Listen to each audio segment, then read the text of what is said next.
भारत की पूर्व विदेश मंत्री सुषमा स्वराज की आज पहली पुण्यतिथि है। वे सबसे लोकप्रिय विदेश मंत्री थी। इस मौके पर आज सभी राजनेताओं ने उन्हें याद किया।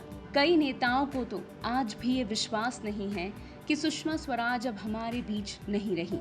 उपराष्ट्रपति वेंकैया नायडू ने पंजाब विश्वविद्यालय द्वारा आयोजित सुषमा स्वराज मेमोरियल लेक्चर में शामिल होते हुए उन्हें याद किया। इस दौरान उन्होंने उनकी कई बातें याद की। उन्होंने कहा, वे मेरी प्रिय बहन थी जो हर रक्षाबंधन पर हमारे घर आती थी। मुझे राखी बांधने के लिए इस रक्षाबंधन पर भी उन्होंने सुषमा स्वराज को याद किया कि उनकी लोकप्रियता पर उन्होंने कहा, भाषा की शुद्धता, शब्दों का चयन, विचारों में निष्ठा, अकाट्य तर्क और तथ्य उनको एक लोकप्रिय वक्ता बना देते थे। वे 7 बार लोकसभा के लिए चुनी गई थीं और 3 बार असेंबली के लिए। इससे पता चलता है कि वे लोगों के साथ कितनी लोकप्रिय थीं। भाषा, राजनीतिक विचारों और संसदीय आदर्शों के प्रति उनकी निष्ठा के कारण ही भारत की संसद ने उन्हें आउटस्टैंडिंग पार्लियामेंटेरियन का सम्मान प्रदान किया। वे एक भावुक राष्ट्रवादी थीं और हमेशा अपने विचारों को एक स्पष्ट तरीके से व्यक्त करती थी। 1996 में लोकसभा में एक बहस के दौरान उन्होंने जिस प्रभावी तरीके से भारतीय जनता का वर्णन किया, वे आज भी मेरी स्मृति में ताज़ा है।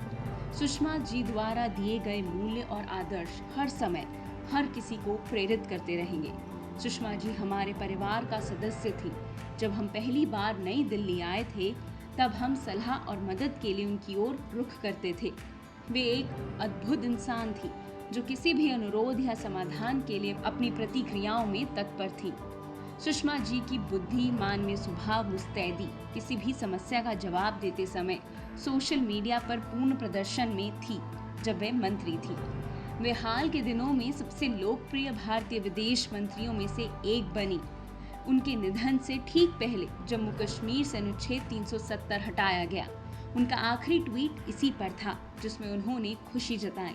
उनके इस ट्वीट पर वेंकैया नायडू ने कहा, विदेश मंत्री के रूप में वे भारत की स्थिति को काफी कुशलता से और मधुर और शांत तरीके से व्यक्त करती थी, लेकिन साथ ही दृढ़ता के साथ देश के रुख को सामने रखती थी। आज के दिन उनकी बेटी बंसुरी स्वराज ने अपनी मां के लिए भावुक पोस्ट कर लिखा, या देवी सर्वभूतेषु शक्ति रूपेण संस्थिता, नमस्तस्ते नमस्तस्ते नमस्तस्ते नमो नमः।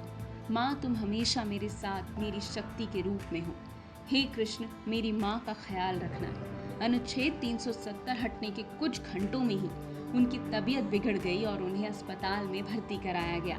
67 साल की उम्र में 6 अगस्त 2019 सुषमा स्वराज ने अंतिम सांस ली।